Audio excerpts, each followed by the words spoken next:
Aminatou the Fateshifter versus Ozar Claw of Progress. Decided to repay a visit to Aminatou because I was never too happy with how it ran initially. So I've swapped some things around and hopefully it will run better than it did. Getting into another land guarantees that we will get our commander down on turn 3 if we want to. Do we want Vampiric Tutor is the question. I think we will go for Vampiric Tutor, but we'll do that at the end of our opponent's turn, so we'll just wait for cracking the fetch. Our opponent holding up potential counter magic here. Get our Underground Sea into play and see if they want to counter a Vampiric Tutor. That went down pretty quickly, so either they have F6'd or they don't have counter magic held up. Let's just go for something nice and boring like a Sol Ring here. Just so that we can make sure that we get ahead of our opponent. We'll go Sol Ring into Dimir's Signet, or try to anyway.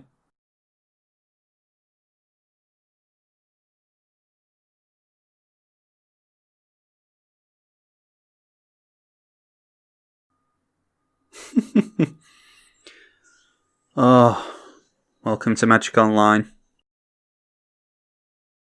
Alright, let's try again, shall we? This time up against Teysa, Envoy of Ghosts. And we have a much worse hand this time, which is usually the case after someone's conceded early.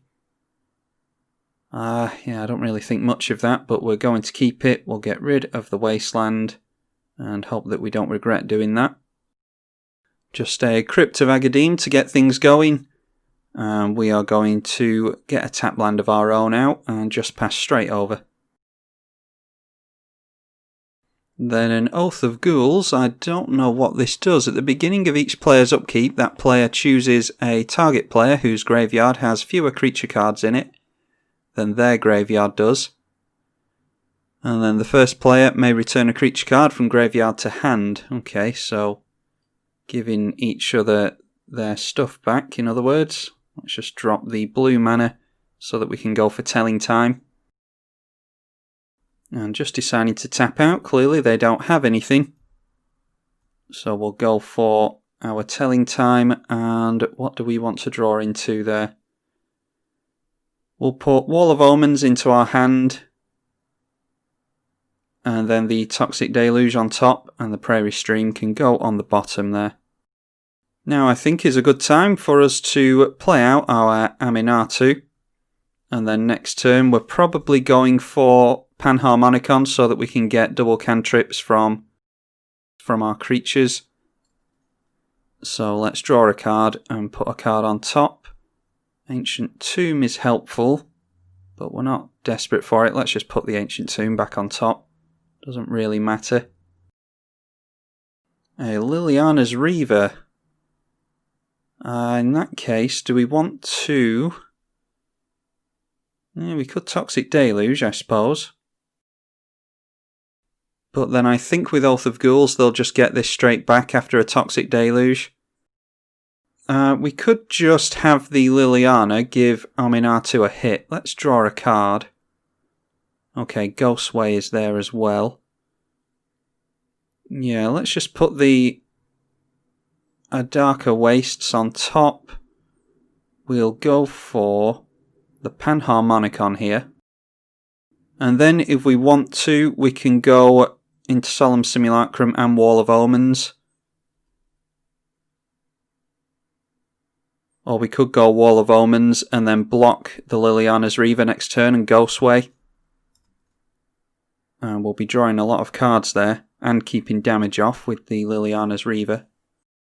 Typically like my opponent to get more creatures into play before I go for a board wipe.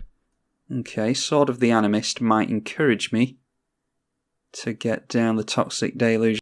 And this will be +1/+1, so it gets rid of our Aminatou after all. Our opponent searches for a basic swamp and deals damage to Aminatou. I think this has to swing in at us, doesn't it? whenever it deals damage to a player, they discard a card and you get a zombie. They've only got 2 cards left in hand now. Yeah, let's just go for the Solemn Simulacrum and the Wall of Omens, I think. We'll get a couple of triggers here, definitely say yes to that. And we'll go for an island and a plains, effectively making the Solemn cost 2. And then we go for Wall of Omens, draw a couple of cards. And we get into a land, and Reality Acid is quite nice. So we can drop Reality Acid and maybe go for Aminatou, which will be 5. Yeah, we can do that next turn. So let's just leave it at that. Our opponent gets down a Solemn of their own. And then, as you would expect, they are swinging in with their zombie. And they're going to deal damage to us here because I don't plan on blocking. I'd like to keep these creatures around for the card advantage, especially with a Ghostway in play. So let's just take the hit here, and we could discard the Adarka Wastes and get into another land, so don't regret that decision too much. We'll go Reality Acid onto the Reaver. And then whenever Reality Acid gets flickered, that will force our opponent to... Does it destroy it or does it make them sacrifice it? They have to sacrifice it. So we'll get down our commander. And then -1 flickers a permanent. And we'll have Reality Acid come down on the Oath of Ghouls. And our opponent scoops to that. That's a shame. Yeah, our plan was there to probably flicker the Reality Acid again, so that we get rid of this thing, and that gets rid of our opponent's little engine that they're trying to construct. And then we wouldn't have to keep giving creatures back to our opponent. Not having the best of luck with Aminatou today, so I'll try and get another one. This time up against Kykar, Wind's Fury. We've got a half decent hand there, so definitely going to keep it. Again, on the draw though. But our opponent doesn't get a turn 1 play, which is good. We are just aiming for Search for Azcanta here, I think. Now, if this deck is anything like mine, Kykar is probably holding up counter magic here. So let's see if they want to counter a Search for Azcanta. That went through really quickly, so I don't think they're holding up any counter magic. Mana Crypt and a land will get their commander out, but they decide to pass the turn over. An island on top we will put in the graveyard. We want to see something else, preferably.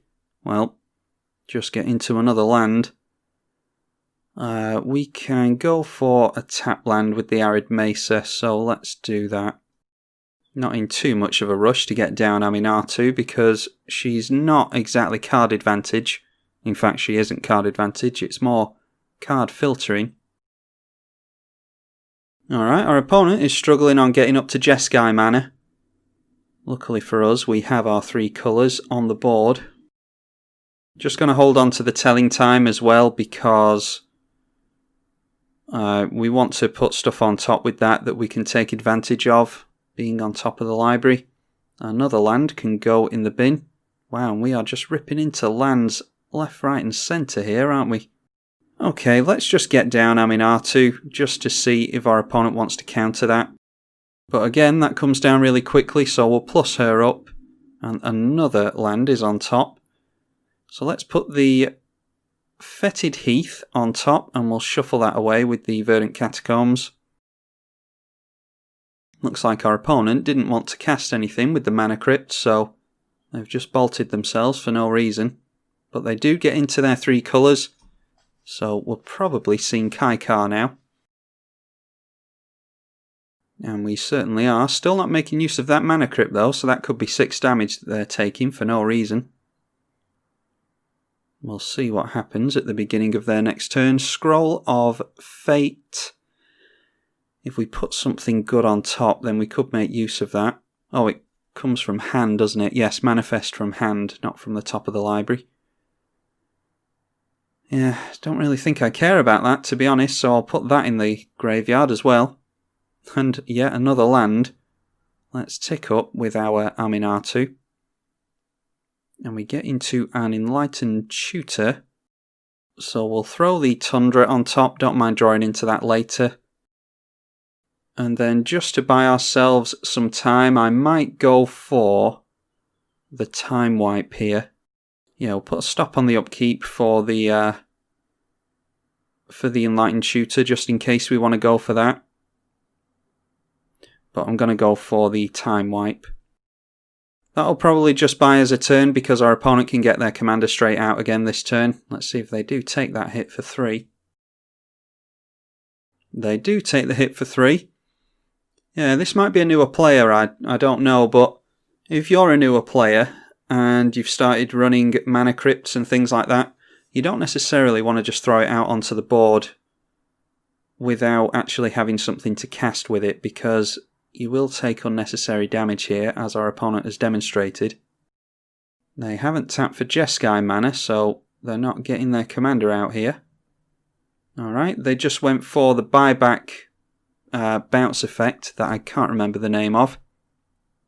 Capsize, that's the one. So we know they have a Capsize in hand. Another land on top we will throw away. And then do we want to go for Enlightened Tutor or not? No, not going to bother. Alright, a Venser Shaper Savant is not bad. We'll shock in the Godless Shrine. And we'll go for our commander again. And then we can hold up either the Telling Time and the Enlightened Tutor or the Venser. Or we've got as counter now as well. Let's just draw with our Aminatou to tick up. And we'll put the... Yeah, we'll just put the island back on top. Managing to dodge the bolt this time, and then Temple of the False God will get them up even more mana. And there is Kykar, Wind's Fury. I'm going to go for Venser here. And that will bounce Kykar back to our opponent's hand, hopefully buy us a little bit more time, because we're not really doing much of anything here. Now, we could go for Conjurer's Closet with the Enlightened Tutor, maybe. Yeah, let's just... The superstitious side of me is telling me to shuffle up the library because we're not having the best of luck with card draw here. Mathematically, it doesn't make a blind bit of difference, but we could go for the Baleful Strix for card draw. Yeah, let's just get the Closet here. And then we will play Ancient Tomb. Play out the Conjurer's Closet. That will allow us to flicker Venser whenever we like. And then we will plus on Aminatou to see what's on top. Supreme Verdict we don't care about, there's no creatures in play. Might as well swing in with Venser because it's going to be untapped anyway. And then Conjurer's Closet triggers at the end of our turn. So we will flicker Venser and let's just send the Reflecting Pool back to our opponent's hand. Oh, and they've discarded down to hand size a Tezzeret Artifice Master. Chandra, Torch of Defiance, and we don't have quite enough mana for Restoration Angel. I assume she is going to shoot the Venser. In that case, let's just go for Telling Time. I don't think we've got any free counter spells in this deck, really. Well, there is a counter spell, but we don't have enough mana for it. We'll put the Mana Drain into our hand. And then the island can go on top of the library. And we'll let our opponent have his way with the Chandra. Followed by a Boros Signet. They've got 6 cards left in hand and plenty of mana. And then a Dak Faden can steal the Conjurer's Closet if they are going to make use of that. I'm not too sure a Kykar deck will make use of that. And then we get into that island that we already knew about. Let's draw another card. And you'll never guess, it's just another land. So let's put the island on top. As counter is look at the top 4 cards. Put a non-creature, non-land into your hand. Let's shuffle up with Flooded Strand first. And then we'll go for an activation with As counter and see if we can get into something. Okay, well Scroll Rack isn't nothing. So let's just play Scroll Rack and we'll hold up Mana Drain on our opponent. We've actually got a limit break with Aminatou next turn, haven't we? And I don't necessarily mind taking my opponent's stuff. Yeah, if I'd noticed that earlier, which I should have done, I wouldn't necessarily have played that Scroll Rack. Deck Faden going for the loot, as you would have expected. In fact, what we could do is minus down Deck Faden and kill that off and get our Scroll Rack back if we swap all permanents with our opponent.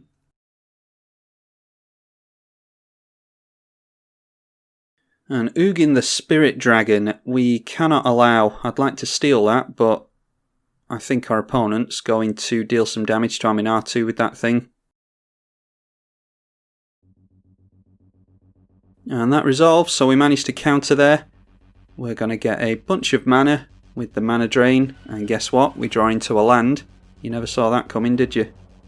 We'll go for the As counter activation. And we've got Teferi's Protection, Ghost Way. Let's just go for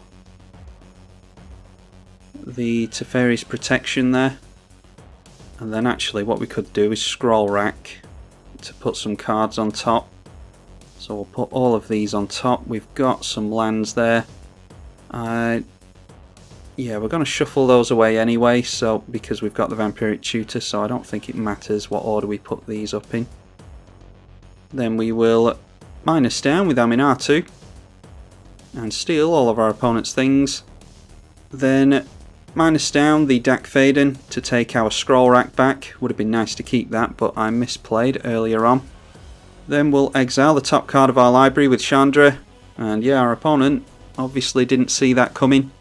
Let's see what card we would have exiled off the top. Oh yeah, yet another misplay from me. We already knew what was on top because we just put it there. So should have gone for the shuffle with the Vampiric Tutor first and drawn into whatever we put on top. But yeah, not too eventful a game there, but haven't had too much luck in this session with Aminatou. I'm going to put these games out there anyway, just to see what kind of response Aminatou gets. She is a year old now, and currently people are looking forward to Eldraine, I imagine. So I don't know if people are still interested in seeing games with her. But anyway, hopefully you all enjoyed it. I'm tribalkai on the EDH channel. Thank you for watching.